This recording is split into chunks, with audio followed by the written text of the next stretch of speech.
And just like that, in truest Netflix fashion, they missed the landing and ruined the ending.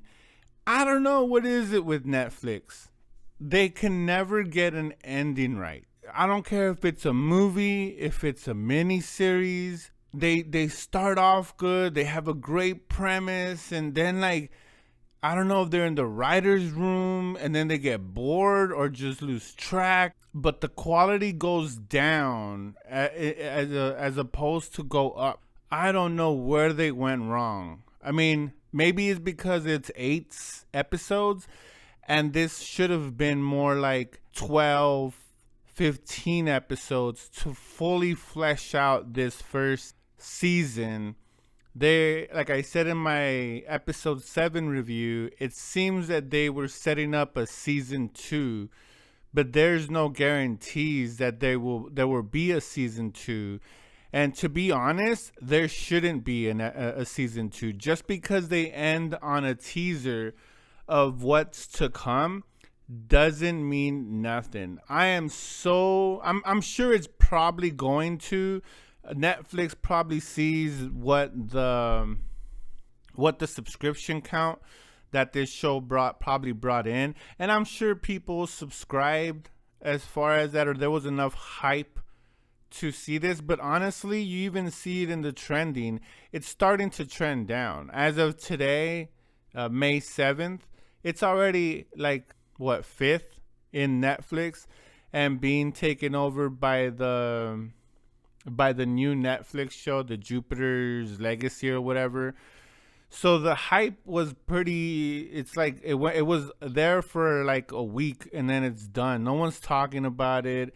No one's really like hyped up about it anymore. It's just kind of went off, and maybe that's just the beast that is Netflix. But again, such a disappointing ending. You could have called it if you were paying any attention. All of this stuff that happened in this series and this season finale, we'll call it. You could have written, anyone that was paying attention at least a little bit could have told you what was going to happen. They, as even taking that little whatever that deformity was in Kerrigan's hand. The only dope part about this last episode was when Mal teamed up with Kaz, Ineg, and Jesper. When they became the dynamic foursome or the Fantastic Four, I was like, yeah, finally they something dope happened. The battle scene on the boat was so boring. The other army on the other side was there for like 2 seconds, just as war fodder. Just to like show that his plan to make it into a weapon. We knew he was gonna make it into a weapon all the way in episode 5. So that reveal, you shouldn't have told us anything in episode 5. You should have just let what he was doing. I would have been like, oh wow, look at what he's doing. He's gonna engulf the world in this darkness and wants to control it and build his own empire. You basically told us the twist in episode 5, and that and then the whole story, they make us fall in love with the story with Nina and Matthias, and then look at where it ended. Look at that, the disrespect that they placed on that whole. I mean, mind you, they weren't really the episode 6 was the one that they were really fleshed out. We joined them on a journey, and again, I fell in love with them as a couple, as characters that I would want to follow more and to see more about their story. For then just to she was trying to save his life, and I get it that he already had his suspicions, but to have it play out like this was so disappointing in two characters that you had such a potential to hold over or more or expanded more their love, just their back, just flesh it out more. I don't understand this 8 episode thing that's going on. with many series even going to 6 episodes. I mean, that is not enough for you guys to flesh out, and especially with this kind of show where it's a fantasy based on books, so that the groundwork's already been set to you. So how you couldn't give us a cohesive ending or a satisfying ending and a cohesive path to that was I don't understand. I will never understand. I know I said Netflix, but there's other shows that have done that. Disney Plus with the Falcon and the Winter Soldier was that they had a good show, a great show, and then just missed the landing. And this didn't just miss the landing; it broke its legs while landing. It didn't. It missed the target. It injured itself. Fractures in the ankles and broken legs, busted kneecaps, the whole thing. Talk about just so much talking. And then it's like, oh, we're going to come back and we're going to be stronger. And you could have, I mean, again, I don't know if you guys could probably hear it in my sighing and just the disappointment of this whole episode. Again, this is becoming a running joke with Netflix shows, Netflix movies, is that they have a great story, a great premise, great ideas, but just the execution, and not even that. The execution in the beginning and middle is great, but when you hit us with the last, with the ending that should leave us wanting more, just puts us off. Same thing when I saw Stowaway. Same thing when I saw Altered Carbon.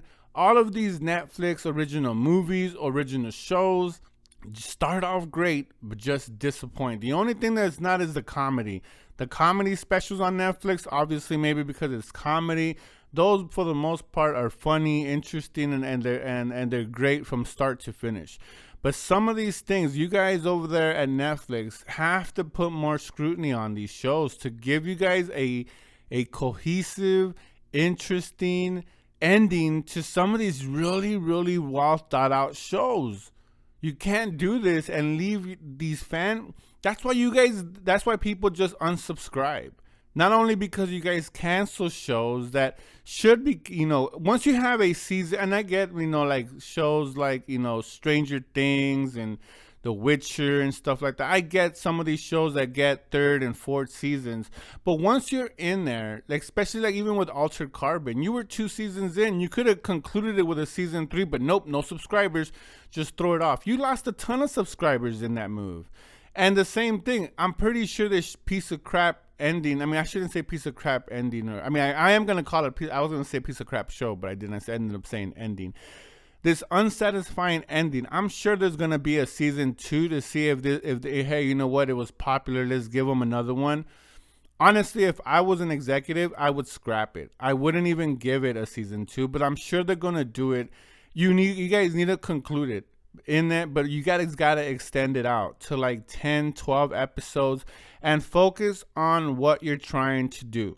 That's it. I'm gonna give you guys one season, 12 episodes. We're going to throw a decent amount of money just to conclude this. That way you don't leave fans with a bad taste, in their mouth like I have right now. Like I spent so much time and energy into this series for it to end like that. The last 2 episodes were class A garbage. Garbage. You guys wasted a ton of potential. The momentum from episode 1 and 5 was completely lost. 6 was great because we actually had a organic story, an organic love interest that wasn't forced like the Mal and Alina one in the beginning, or the Alina and Kerrigan. That whole thing with Nina and Matthias was organic. And the same way I said in that review about how it reminded me about Ingrid and Jon Snow. No one knew that those 2 characters together was be such a fan favorite, but it did. And I get the show, these things are written, and there's no way they could have known that these 2 would have been so popular. But don't you guys got test screenings? Don't you guys got like some, a group of 1,000 people that you could like assign waivers to secrecy, and they give you guys some feedbacks. I'm sure if you guys did, you guys would have found that a huge percentage would have been like, we really love this, and you could have had some rewrites. I don't know the budget. I don't know how Netflix works, so maybe that's just a pipe dream to me, or a pipe dream that I'm saying. But you guys have to have be more in tune with your audience. You guys can't keep doing this. I mean, no wonder, like I said, you guys are losing money on, over everybody. Oh, it's because of the other subscriptions. No, it's because you guys give us great content, but you guys don't deliver on the ending. It's like having sex, but not, getting the payoff, not getting the happy ending. Like, what the hell is the point then? Why am I even engaging if I know I'm going to be disappointed, and I'm not going to be satisfied, and I'm not going to be fulfilled? So anyways, the whole series as a whole, I'll dedicate a video to that by itself. For this episode, I was highly disappointed. Way too much talking, not enough conclusions. I mean, there was a conclusion. I'll give them that. There was a conclusion, but was it the conclusion? No, not at all. It's like, oh, we're gonna see these characters again, and we'll, next time. But what if some of these actors don't resign? I don't know if they're in a 2-season contract or whatever, but what if they don't? What if they go on to other projects? A lot of these actors were great actors and actresses. So what if they move on to other series? I could definitely see Nina, that actress, move on to bigger projects. She was great. She was great, her acting. A lot of Jesper, Ineg, all of these actors, I could see them moving on to other projects. And what if they don't sign on? What if they demand more money? All of a sudden, recasting? You lose the magic that made this the whole thing that everyone wanted to see. But again, whatever. Who am I, right? I'm just some nobody reviewing movies and shows. So anyways, let me know, am I way off? Did you guys enjoy this ending? Was it satisfying for you? This was not satisfying for me, but again, that's just my opinion. I would love to hear your opinions down in the comments. Let me know what you guys thought. And like always, that's a wrap. Ugh. Feels like I wasted.